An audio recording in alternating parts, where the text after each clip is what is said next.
Eu falei, só tem um meio, é pela educação. Vou fazer uma revolução pela educação.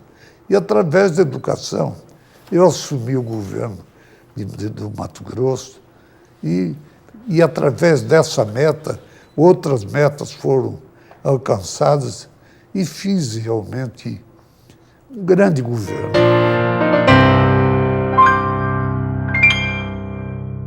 Olha, eu nasci em Miranda, a pequenina, mas histórica Miranda. Ela é uma cidade histórica que ajudou a formação de todo esse sul do estado. Meu pai, um homem que assistiu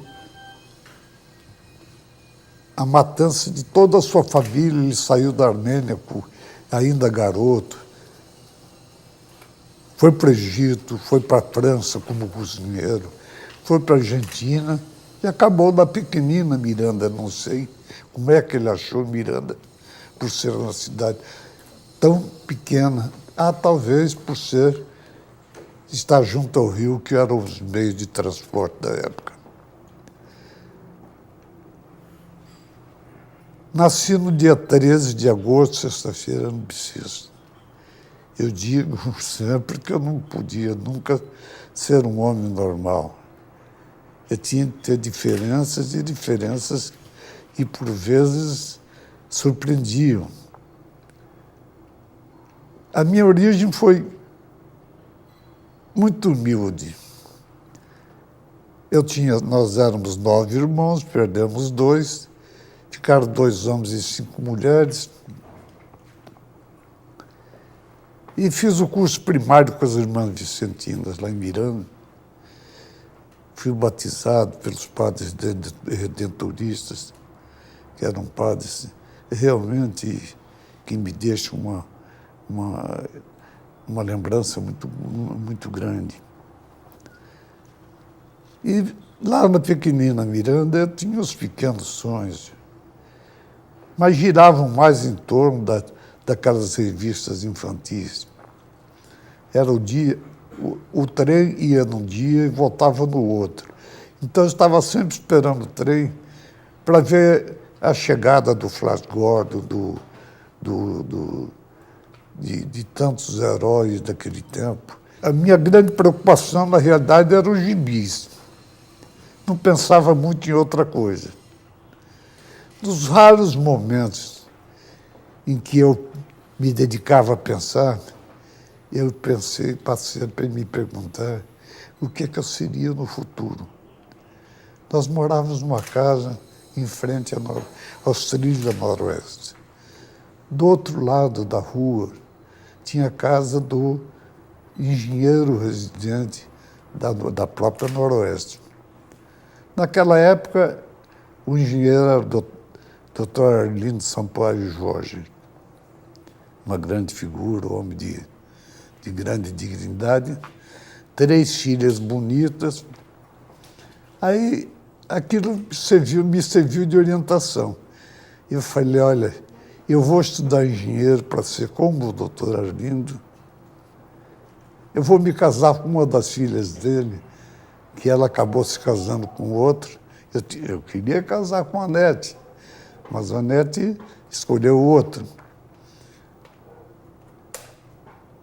E moraria na mesma casa, coisa que acabou acontecendo 20 anos depois de uma longa história. Acabei morando naquela casa em Miranda, depois da Revolução. Então, pensando assim, digo, eu quero ser engenheiro. Me formei na Escola de Engenharia da Universidade Mackenzie, sem grandes pretensões. Eu sempre fui. No exame vestibular, nós éramos em 900, havia 100 vagas, eu passei em 100º lugar. Quem passou em primeiro foi com 7, na nota 7, e eu em último com a nota 5,7, para se ver o aperto da seleção, porque naquele tempo não tinha escolas, não tinha universidades.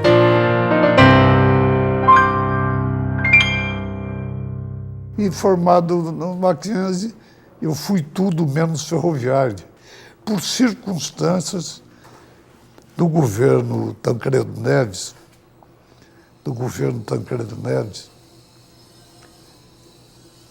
eu fui nomeado diretor da Noroeste do Brasil. Mas que coisa estranha, como ser nomeado na Noroeste do Brasil? Eu comecei a ser político e eu fui ferroviário a partir de 1965. Lá comecei em Três Lagoas. Em 58 eu estava aqui em Campo Grande. Em Campo Grande eu resolvi fazer um pouco de política e apoiei o Lott e o Filinto. E ambos perderam a eleição. Aldeno era muito radical e me colocou logo na lista dos que deviam ser despejados. Aproveitando dessa circunstância, com 2 amigos, eu fui montar uma pedreira lá em Sete Lagoas, do João Herculino. João Herculino, vocês devem se lembrar dele, foi o líder do Jango, do Jango na Câmara Federal. É isso mesmo. Nesse meio tempo, eu dei um pulo ao Rio de Janeiro e, numa churrascaria, eu me encontro com o doutor Hermínio Amorim, que fora nomeado diretor da ferrovia. Olha, ele era engenheiro em Miranda, substituiu o doutor Arlindo, e o garoto acompanhava-o em toda parte. Nos tornamos, apesar da diferença de idades, grandes amigos. Então, o Amorim me pergunta: Pedrinho, quer trabalhar comigo? Eu falei que quero. Aí ele me nomeou diretor do Fomento, chefiado por um grande homem que foi o Luiz Schettini. E, a partir dali, começou minha carreira ferroviária. Eu nunca deixei de pensar grande. Eu vou ser diretor da Noroeste. E fiz uma revolução. A Noroeste era o único meio de transporte. Nós não tínhamos rodovias, não tínhamos outro meio de transporte a não ser a Noroeste. Fiz uma verdadeira revolução, uma transformação. Isso há muita gente viva aqui em Mato Grosso que pode atestar isso que eu estou dizendo.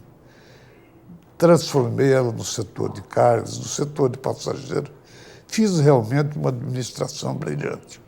Foi a fase que eu comecei a estabelecer objetivos de um alcance maior para mim próprio. Falei, vou ser diretor da Noroeste do Brasil. Meus 2 grandes amigos na época, Luiz Carlos Bulhões de Carvalho e um outro companheiro, me disseram: você está louco, tem 5 anos de Jânio, mais 5 de Jânio, e depois tem Carvalho e Pinto, você vai esperar 15 anos. Falei, eu vou ser diretor da Noroeste do Brasil. O Jânio renuncia, assume o Tancredo, e no regime parlamentarista eu sou nomeado por Tancredo Neves diretor da Estrada de Ferro Noroeste do Brasil. Isso devido à sua amizade com meu grande amigo Filadelfo Garcia, deputado por 6 ou 7 vezes deputado federal. E na ferrovia eu fiz uma revolução. Eu sempre fui um homem de trabalho, sempre de pensar longe. Uma espécie de previsão do futuro, de que eu seria um homem sempre pensando no futuro, nunca estabelecendo as minhas metas no presente. Então eu assumi a Noroeste e falei, eu vou ser governador de estado.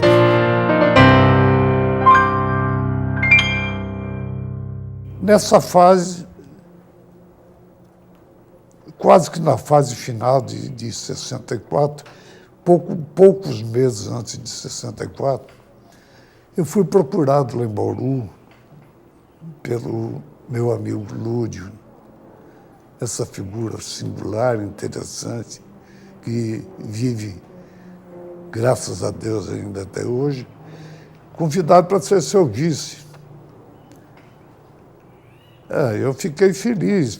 Foi lá com o Cláudio Fragelli, uma comitiva razoável.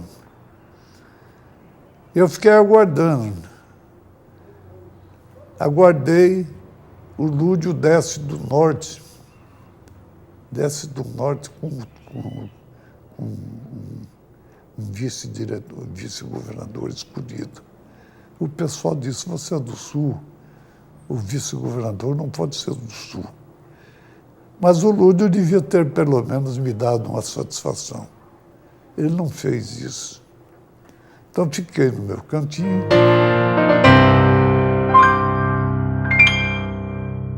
Veio a Revolução. Eu fui mantido, de todas as ferrovias brasileiras, apenas 2 diretores foram mantidos. Eu, em consequência do então chefe da divisão aqui do Exército, o general Panasco Alvim. E o Panasco então, foi meu defensor, dizendo que eu fui o homem que tive um procedimento adequado em todas as circunstâncias e acabei ficando na Noroeste. Bom, passou esse período, passou uns meses, eu sou afastado e fui aquela perseguição. Nesse meu período, ninguém foi perseguido, protegi todos os meus companheiros. Aí me aparece um Ginaldo Gorreta, pequenino, Ginaldo Gorreta, para presidir a Noroeste.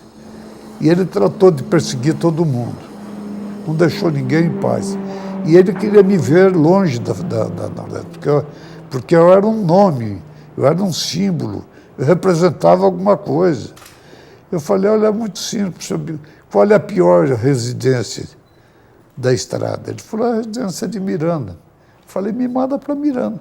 Daí realizei aquele velho sonho inicial. Muito bem. Vieram as eleições de 65 e eleições em apenas 12 estados, incluindo Mato Grosso. Eu não sei, eu não me lembro bem a razão disso.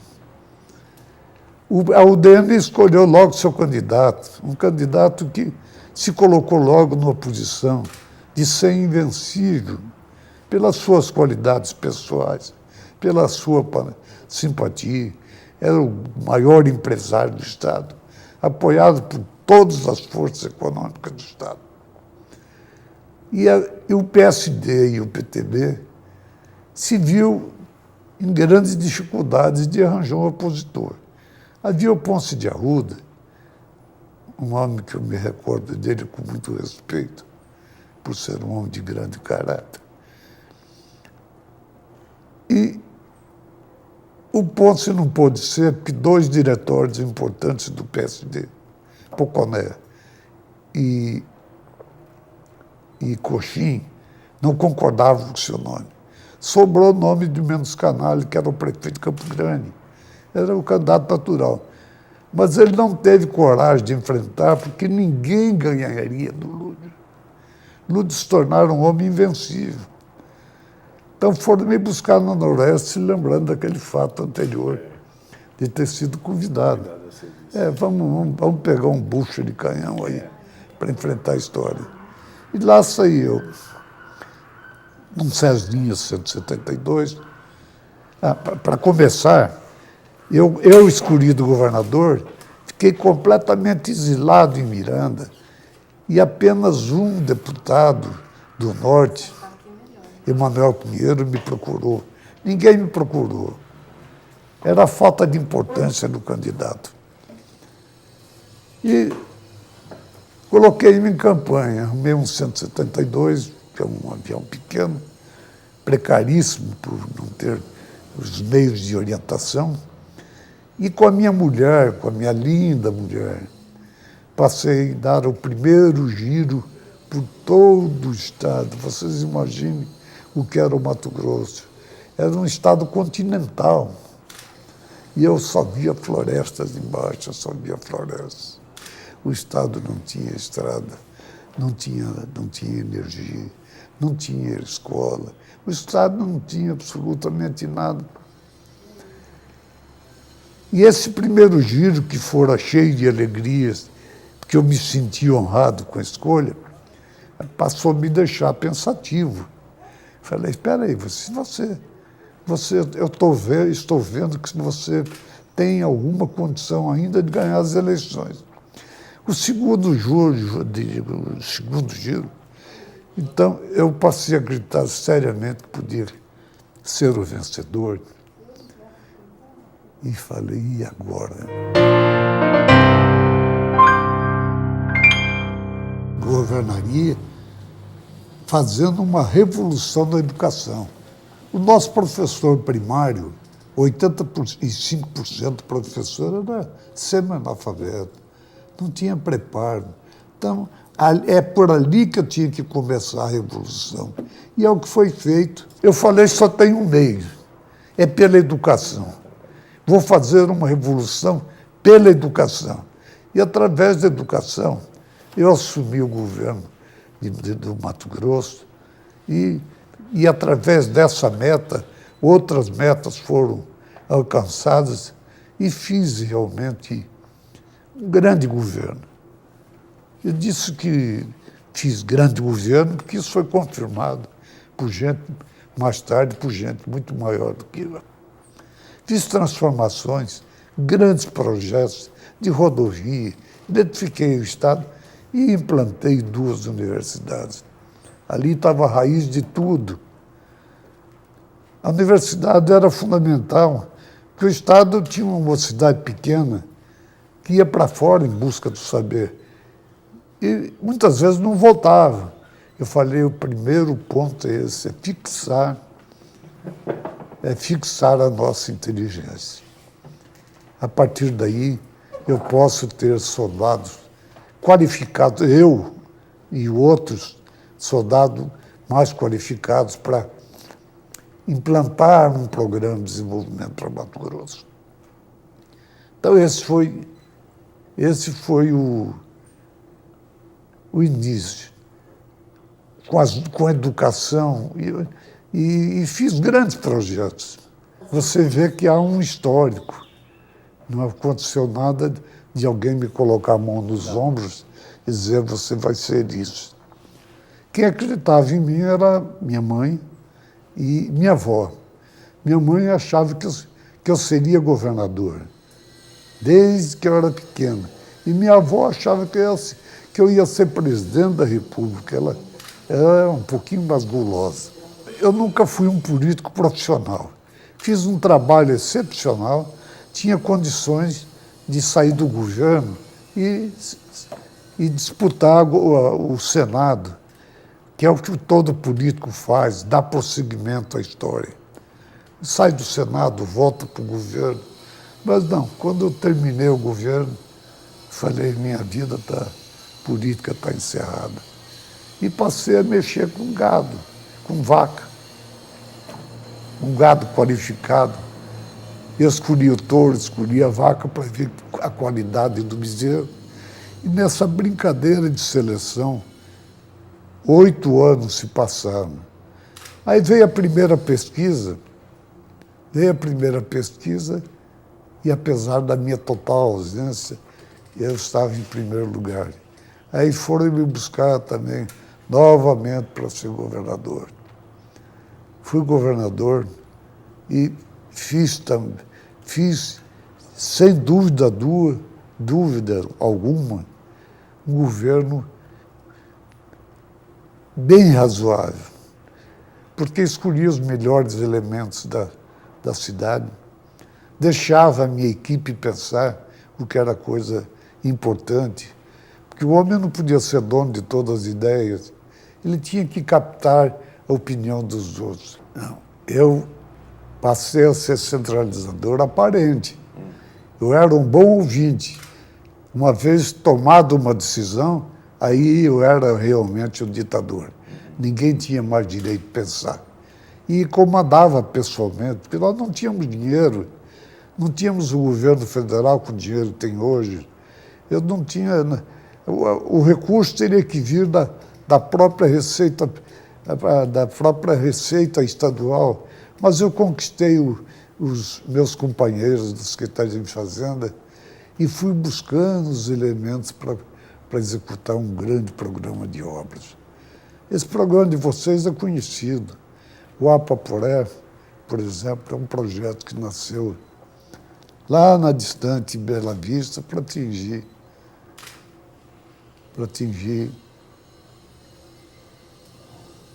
Aporé, uma cidade que vizinha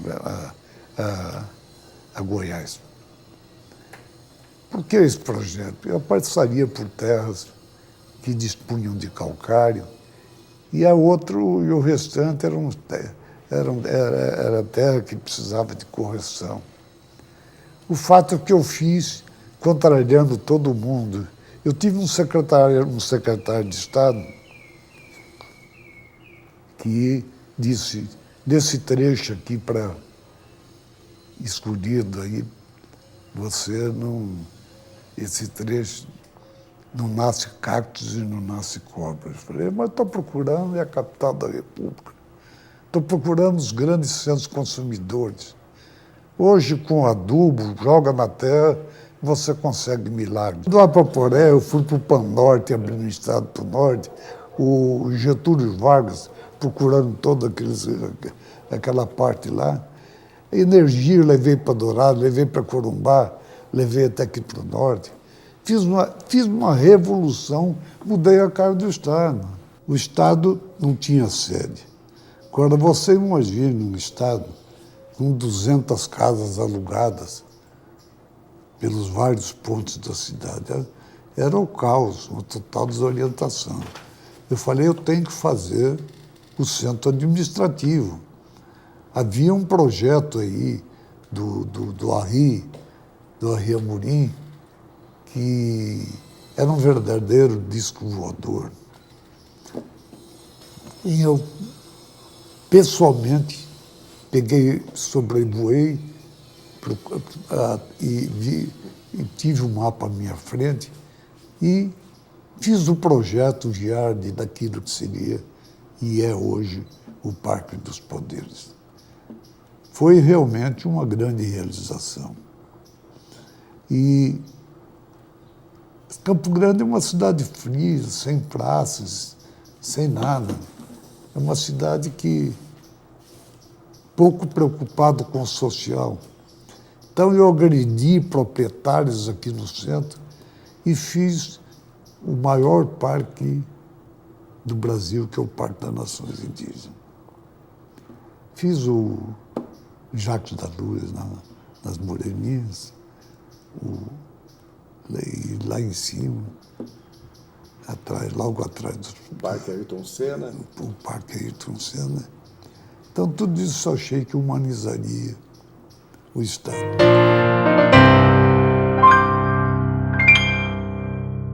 Era governador do Estado e aquele povo cuiabano é um povo extraordinário. É um povo alegre, um povo amigo. Você chega lá, em questão de dias, você passa a ser um elemento da comunidade. Na universidade daqui, eu era chamado de governador. Na Universidade de Cuiabá, mais tarde, eu era chamado de tio. Quer dizer, são dois temperamentos, lá mais o temperamento carioca. Então, havia o assunto da divisão. Eu não me manifestei a favor da divisão. Uma razão é que eu entendi que essa divisão, que aparentemente favoreceria o Sul, ela acabou favorecendo o Norte, porque deixou no Norte as terras mais férteis, um clima com mais pluviometria mais razoável, onde a agricultura podia se desenvolver, solo, subsolo.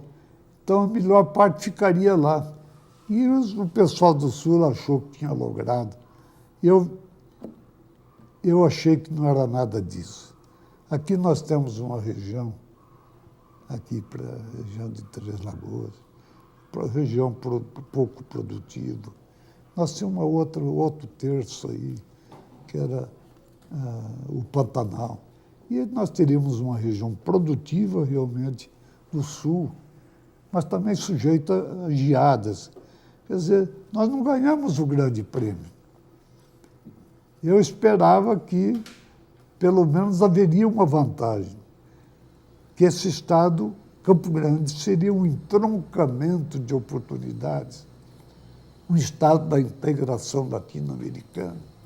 Eu pensei que se integraria com a Bolívia, com o Paraguai, e eu verifiquei que isso nada aconteceria e busquei os estados do Sul mais desenvolvidos. Então, realmente, a divisão aconteceu e eu não posso dizer que tenha sido um divisionista. Veio a decisão do Estado, bom, quem vai ser governador? O Geisel falou, o Petrocian foi um excelente governador do Mato Grosso. Ele é o homem que pode e vai fazer o Estado modelo. Vou dar a ele todos os recursos para que esse Estado seja o Estado modelo do país. Então, eu fui escolhido governador. O chefe da Casa Militar mandou me convocar. O coronel Paulo América dos Reis foi um dos intermediários, dizendo que estava sendo chamado a Brasília. E lá, o chefe da Casa Civil, o chefe da Casa Militar me disse, o presidente manda convidá-lo para ser governador. Eu fiquei na maior felicidade do mundo. Porque houve a Revolução, eu nunca participei disso, e não era contra, não era a favor de ninguém. Eu era um elemento mais ou menos neutro em assuntos, às vezes, até importantes. Então, vibrei com essa história. A partir daí, os meus agentes passaram a funcionar. Senador Canale, senador Archidides, senador Wilson, a juntar a nata do ranço, do ódio, e foram lá e vetaram o meu nome. Esse veto já não agradou à presidência da República. Estava contestando uma escolha. E a isso se juntou o Rangel Reis, que era o ministro da Integração. Então, eu vi a minha situação de uma forma precária, porque o Petrônio Portela, presidente do Senado, ele ficou em consonância com os senadores e disse ao Geisel, o nome desse moço talvez não passe no Senado. Eu falei, então, governador presidente, vou fazer o seguinte, já que me chamam disso, me chamam daquilo, eu vou ser candidato ao Senado. Eu vou fazer o seguinte, já que me chamam disso, me chamam daquilo, eu vou ser candidato ao Senado. Não restariam mais dúvidas. E uma vez ganhando a eleição, o senhor me nomearia governador. Fiz a eleição, foi escolhido nesse meio tempo, foi escolhido o nome do Amorim Costa. O Geisel disse, é um técnico e não terá raízes no Estado, ele não vai ser um governador pro tempore. Mas esse governador pro tempore, ele chegou aqui e tratou de aliciar todo mundo, contando com seu chefe, Rangel Reis, contando com os políticos, quase que todos, do Estado, arranjando a unanimidade em torno de si, porque ele era um verdadeiro Papai Noel. Não havia trabalhado um instante sequer pelo Estado, nomeado governador de um Estado sem dívidas. Isso é um presente de Papai Noel. E ele, de cara, comprou 300 carros, e transformações, uma transformação administrativa que onerava tremendamente a administração. Então, pus-me a campo, me elegi senador, com Amorim Costa, com Plínio Barbosa Martins, que era o prefeito de Campo Grande, um homem de grande prestígio, com quase todos os políticos contra. Eu apenas com um pequeno grupo percorri o Estado defendendo aspectos que eu considerava fundamental para a época. Bom, ganhei a eleição. Não fiz uma coisa que eu deveria ter feito logo do início, que é a pressão. Eu, quando se trata de defender causas, defender outras pessoas, eu sou um soldado combativo. E quando se tratou de mim, eu fiquei esperando que me chamasse. E não me chamavam. Foram demorando. E eu cheguei a ficar 2 anos no Senado. Os meus poucos amigos aqui disseram, olha, tem que afastar o Raí, porque senão nós vamos perder completamente a nossa situação política. Então, indiquei o prefeito de Campo Grande, o Marcelo Miranda, o homem que eu havia elegido, porque o Marcelo não tinha raiz nenhuma no Estado, e começou como prefeito de Campo Grande. O Geisel, na reunião, disse, essa reunião com o Golbery, com outros ministros, disse, não aceito, porque qualquer amigo do Pedrociano que eu nomear vai ser uma serpente a mordê-lo no futuro. E o tempo foi correndo, mudou a presidência para o Figueiredo. Eu voltei ao Figueiredo, falei, Figueiredo, os senhores têm um compromisso comigo, mas eu quero abrir mão do compromisso. Eu quero que vocês nomeiem um homem que é melhor do que eu. O Marcelo Miranda, prefeito de Campo Grande. A primeira resposta dele foi a que não acreditava em procurador. O tempo foi passando e aí eu voltei e fiz uma pressão já com mais ênfase e consegui indicar o Marcelo Miranda. Bom, vem o governo do Marcelo e eu fui acompanhando a sequência dos fatos e vi que, à medida que o tempo passava, eu mais me afastava do governo. Porque, afinal de contas, eu havia lutado pela minha dignidade. Se perdesse a eleição, eu tinha que mudar de Estado. Agora, dou para um amigo, de repente, o governo não é meu. Obedecendo minha orientação, formou o governo sem me fazer a consulta uma vez sequer. Bom, vamos tocando o barco.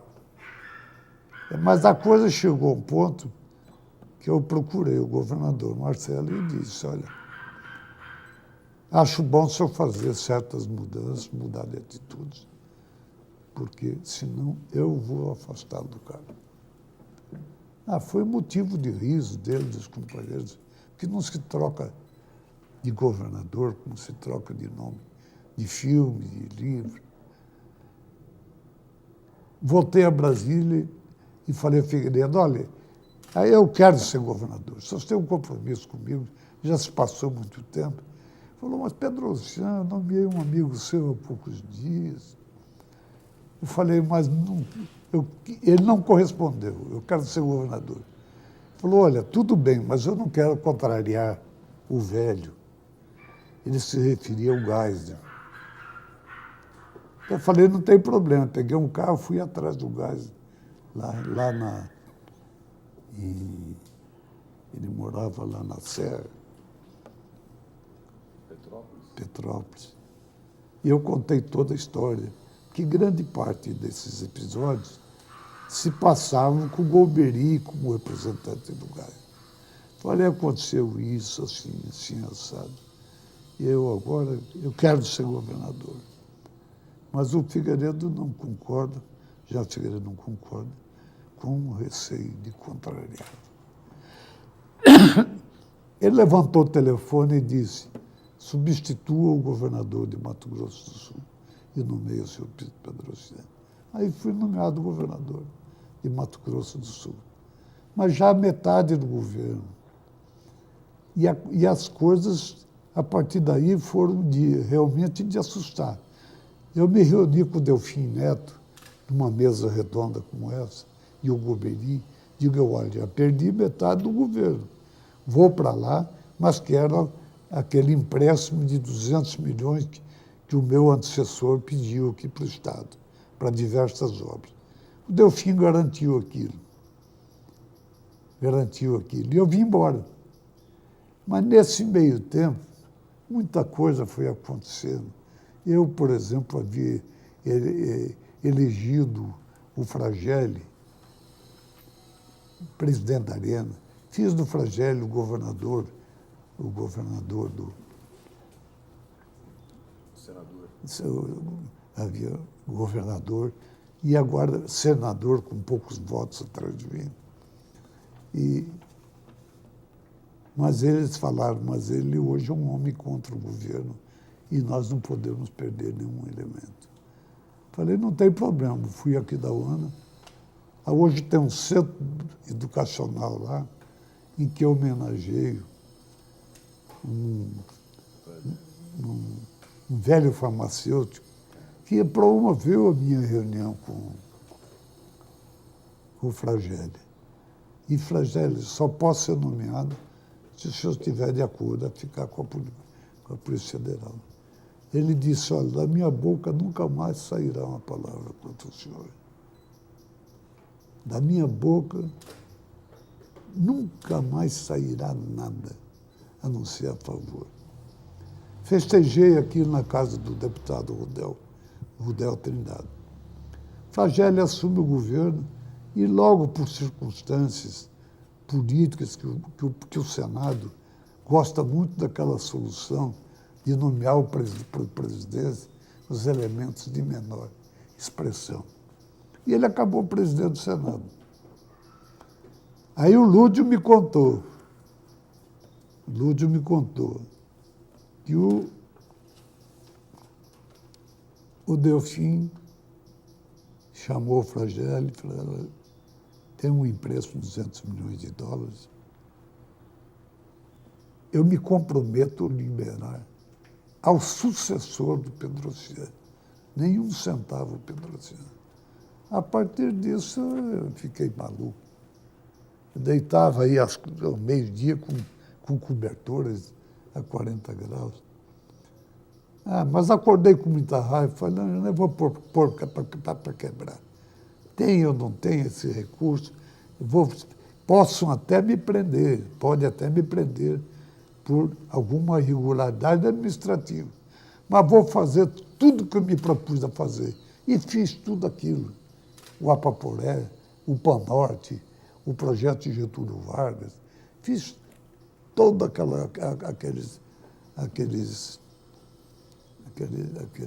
aqueles governos.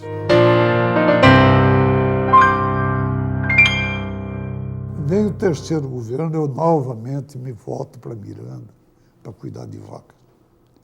Passei 8 anos lá e, em 90, fizeram uma pesquisa em que eu aparecia logo em primeiro lugar.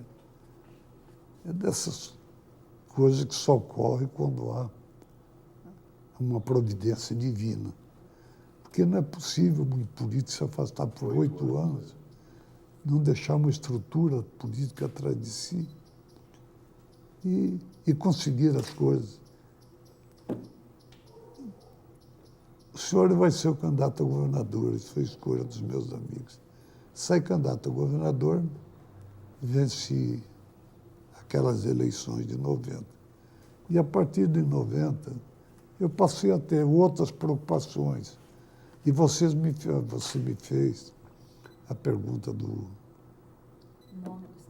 Pacto dos Poderes, que eu já expliquei, que seria impraticável todos os órgãos do governo esparramados pela cidade. Fiz isso com recursos próprios e desenhando aquilo como engenheiro. O Pacto das Nações Indígenas, eu falei, eu preciso humanizar essa cidade. E contrariei muita gente. E, por vezes, passei a ser acompanhado pela segurança, porque eu era ameaçado de morte. Fizemos o Pacto dos Poderes. E, então, terminei o governo realmente com um elenco grande de realizações, mas decepcionado. Aonde? Decepcionado porque eu não conseguia, até aquela altura, ter opinião pública a meu favor. Eu não sentia isso. A imprensa era toda contrária, combatia, combativa, combatia. Eu não tinha a menor chance. Eu me cansei disso tudo. E só para dar 2 exemplos, o Parque dos Poderes, eu inaugurei levando uma filha minha e uma meia dúzia de netos. Isso o Iga aí, que está aqui conosco, pode atestar. Essa foi a inauguração. E o Parque das Nações Indígenas, eu não tive ânimo nem para inaugurar o Parque das Nações Indígenas. Então, terminei o governo assim, tendo feito uma obra memorável, mas saí realmente cansado e desiludido. Mas qual é a explicação que eu daria para essa da opinião pública? É que minhas obras sempre foram aquelas assim, com visão do futuro. Hoje há uma compreensão total, quase que geral do Estado, que eu fui um grande governador. Hoje me tocam a roupa para curar doenças. Eu virei santo. Realmente hoje sou um homem, a não ser pela classe política, absolutamente respeitado. As minhas obras têm sido extremamente valorizadas.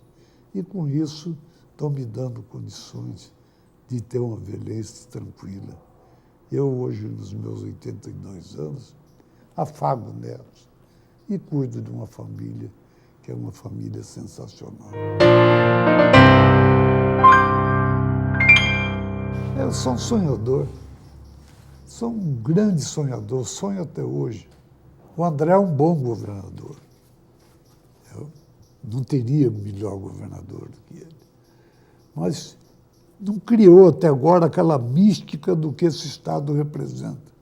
Esse Estado veio aqui. Para quê? Por quê? Porque nós não representamos nada no contexto nacional.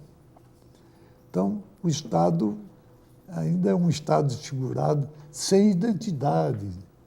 Precisa marcar uma identidade e mostrar realmente que nós somos importantes. Essa identidade, doutor Pedro, pode começar pela mudança do nome ou não? Essa mudança do nome que foi perguntado anteriormente, o nome que foi escolhido desde o início foi Campo Grande. O Geisel me comunicou o nome de do Estado vai ser Campo Grande. Falei, não faça isso, presidente, que o senhor vai desagradar o pessoal de Corumbá, o pessoal de Dourados, de Três Lagoas. Enfim, você vai desagradar todo mundo. Eu faço uma sugestão. Põe o nome de Mato Grosso do Sul. E ele acatou.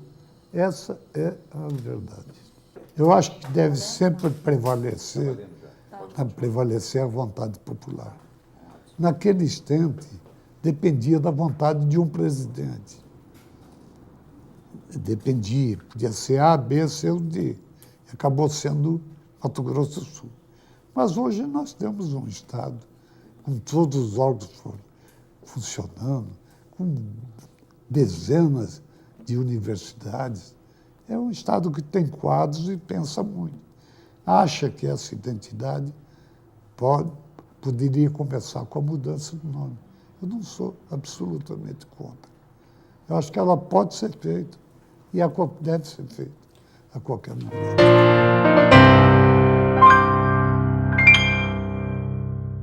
A praxe no Brasil é que os políticos se beneficiam e, de um modo geral, saem ricos. Então, eu, após ter sido diretor de uma ferrovia, senador, governador 3 meses, era justo essa avaliação de 200, 300 milhões de dólares. Mas é uma grande mentira. Eu sou um homem que vive com muitas dificuldades. Eles esperaram alguns anos para ver que esses recursos começassem a aparecer. Mas não aconteceu em momento algum.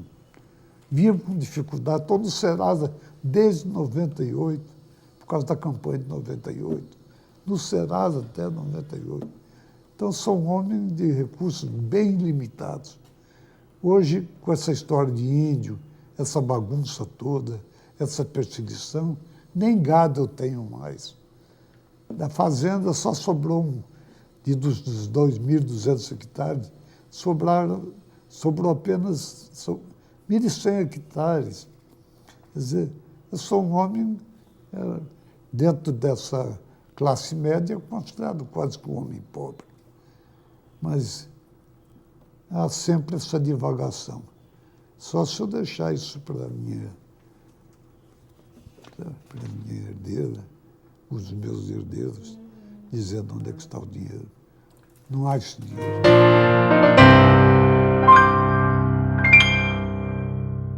Eu acho fundamental. Acho isso importante. São dois estados produtores que, quanto maior a estrutura de entendimento, todo mundo se beneficia com isso. Acho razoável. Nunca houve uma ação dos três legislativos me hostilizando, rejeitando alguma matéria. Sempre houve o maior respeito. A diferença é que eu caracterizava que os governos eram independentes. Hoje o negócio é muito comum, mas no meu tempo eu visitei a Assembleia uma vez. Eu queria caracterizar que o Judiciário era um poder, o Legislativo outro e o Executivo outro. Só nesse aspecto. Então não me tornei um homem que ficasse agradando os deputados. Mas os deputados nunca falharam comigo. E eu continuei nessa opinião de que os poderes têm que ser distintos e colocados cada um no seu lugar. Há poucos dias eu dei uma entrevista para o Chico Maia, meu grande amigo, dizendo que essa mulher enganaria muito, que ela ainda teria condições de mostrar que seria uma grande presidente. É nisso que eu acredito. Ela fez o governo do Lula, que o Lula vivia perambulando pelo mundo. Ela é uma mulher preparada, obstinada. A sua vida toda foi feita na base de realmente defesa de convicções. Então, ela vai cortar aquilo que estiver errado e aquilo que ela considerar certo, ela vai se agarrar com unhas e dentes também. Ela é uma pessoa que vai surpreender agradavelmente o povo brasileiro. Eu reagiria de uma forma, que é o meu estilo. Eu, a partir daí, ia construir o maior parque de exposições do Brasil. Entendeu? Eu não ia ficar discutindo permanecer naquele lugar com dificuldade de acesso. Ele é o melhor que existe, mas ele é absolutamente insuficiente face à grandeza das características do estado da agropecuária. Eu ouviria isso, partia para construir um grande... Eu não me magoaria com isso.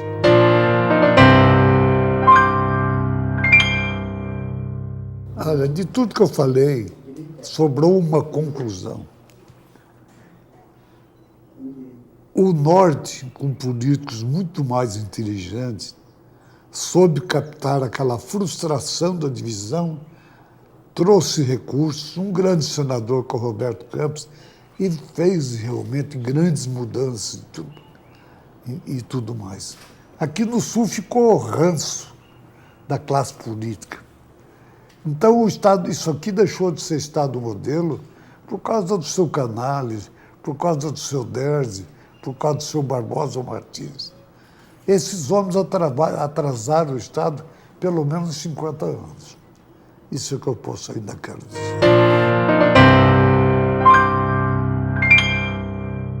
Está sendo tomado providências por meus filhos, principalmente Claro, pela minha filha, Rosa Maria.